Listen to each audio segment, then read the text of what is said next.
படம்லாம் இல்லை, இப்போ இருக்க ஜென்ரேஷன் பார்க்குற மாதிரி ஒரு த்ரில்லிங்கான ஒரு படம்.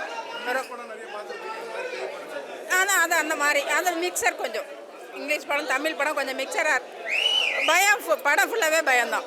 ஒரு இது கூட ஒரு ரெஸ்ட் கிடையாது. பயப்பட வேணாம், இப்போ பயப்பட வேணாம் அப்படின்னு ரெஸ்ட்டே கிடையாது. படம் ஃபுல்லாகவே பயம்தான். திகில் படம் தான், நல்லா இருக்கு. அது வீட்டுக்குள்ளே இருக்க சீன்ஸ் எல்லாம் ரொம்ப பயக்கிற மாதிரி கொஞ்சம் இருந்துச்சு, நல்லா இருந்துச்சு. அதுக்கப்புறம் வந்து அந்த சாத்தான்லாம் காமிக்கும் போது கொஞ்சம் பயம். இங்கிலீஷ் படம் மாதிரி இருக்க தமிழ் படம் நல்லா, நம்மளும் சேர்ந்து பார்க்கலாம் சார். எல்லாத்துக்குமே காமனாக இருக்க மாதிரி தான் எடுத்திருக்காங்க. அப்படியெல்லாம் இல்லை சார், அதெல்லாம் பற்றி எதுவுமே எடுக்கல, காமனாக தான் எடுத்திருக்காங்க.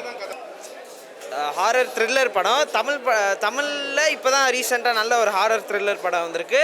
ஆமாம், ஒரு நைட் தீமில் தான் எடுத்திருக்காங்க முக்கால்வாசி படம். ஆனால் நல்லா இருக்கு. ஆக்சுவலி நிறையா அந்தளவுக்கு நான் பயப்பட மாட்டேன். சில இடத்துல ஜம்ப் ஸ்கேர்ஸ் இருந்துச்சு, அதெல்லாம் கொஞ்சம் பயமாக இருந்துச்சு. அந்த சவுண்ட் எஃபெக்ட்டுக்கும் அந்த ஜம்ப் ஸ்கேர்ஸ்க்கும் பயமாக இருந்துச்சு சில இது. அதெல்லாம் நல்லா இருந்துச்சு. ஸோ அது ஹாரர் மூவி தாண்டி கொஞ்சம் இன்ட்ரெஸ்ட்டாக போயிட்டு இருந்துச்சு. என்ன கான்செப்ட், என்ன சொல்ல வராங்க அப்படிங்கிறது தான் இன்வால்வ் ஆகிருந்துச்சு. ஸோ அது நல்ல மூவி தான், ஒரு நல்ல டிஃப்ரெண்ட்டான கான்செப்ட். பேய் படம்லாம் பார்த்துருக்கோம். அந்த மாதிரி இல்லாமல் இது ஒரு மாதிரி பிளாக் மேஜிக் அப்படிலாம் இருக்கிறதுனால ஃபஸ்ட்லேருந்தே எண்டு வரைக்கும் விச் கிராஃப்ட் மாதிரி ஃபஸ்ட்லேருந்தே கடைசி வரைக்கும் ஒரு மாதிரி த்ரில்லிங்காக தான் இருக்குது. கொஞ்சம் திகிலாக தான் இருக்குது, நல்லா இருக்குது பார்க்குறதுக்கு. மியூசிக் ரொம்ப நல்லா வந்திருக்கு, எல்லாமே பிடிச்சிருக்கு. நல்லா இதே டீம் நல்லா கண்டினியூ பண்ணாங்கன்னா அடுத்தடுத்து இன்னும் நல்லாயிருக்கும். அந்த அளவுக்குலாம் இல்லை, ரொம்ப நாள் ஒரு கழிச்சு ஒரு நல்ல பேய் படம். பயம் புரியல, இந்த முன்னாடி வந்து நின்னாங்க பாருங்க, அப்போ தான் பயந்தோம்.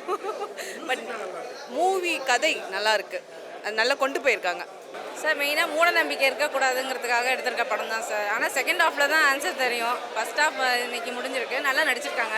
மியூசிக் சூப்பராக இருக்குது. மூவி நல்லா இருக்கு, பார்க்கலாம். ஒன் டைம் தாராளமாக பார்க்கலாம். ஏன்னா வந்து எல்லாருமே புது டீமு, ஸோ புதுசாக ட்ரை பண்ணியிருக்காங்க. ஸோ பார்க்கலாம். பயந்த இது வந்துட்டு கிளைமேக்ஸில் கொஞ்சம் நான் பயந்தேன். நிறைய ஜம்ப் ஸ்கேர்ஸ் மாதிரிலாம் கொண்டு வந்தாங்க. ஸோ அந்த இதெல்லாம் பயம் இருந்துச்சு. அப்படின்னு இல்லை, எல்லாருமே பார்க்கலாம். இதில் என்னென்னா சாத்தான் தான் கடவுளும் இருக்காங்க அப்படிங்கிற மாதிரி அவங்க கொண்டு வராங்க. ஸோ வந்து சாத்தான் தான் எல்லாமே அப்படின்லாம் இல்லை. இது வந்து ஒரு புது எக்ஸ்பீரியன்ஸாக இருக்கும். நிறைய பேய் படம் பார்த்துருவோம், பட் விச் கிராஃப்ட் நிறைய பேர் யாருமே இங்கே பார்த்துருக்க மாட்டாங்க. ஸோ அதனால் இது கொஞ்சம் புது எக்ஸ்பீரியன்ஸாக இருக்கும் எல்லாத்துக்கும். I mean, it was nice, good to watch. I mean, அந்தளவுக்கு எனக்கு நல்லா ஃபேமிலியாக போய் ஜாலியாக பார்த்துட்டு வர படம் தான். த்ரில்லிங் பாயிண்ட்ஸ் நிறையா இருந்துச்சு. சீன்லாம் இப்போ ரிவீல் பண்ண வேணாம், அவங்கவுங்க போய் பார்த்தா நல்லா தான் இருக்கும்.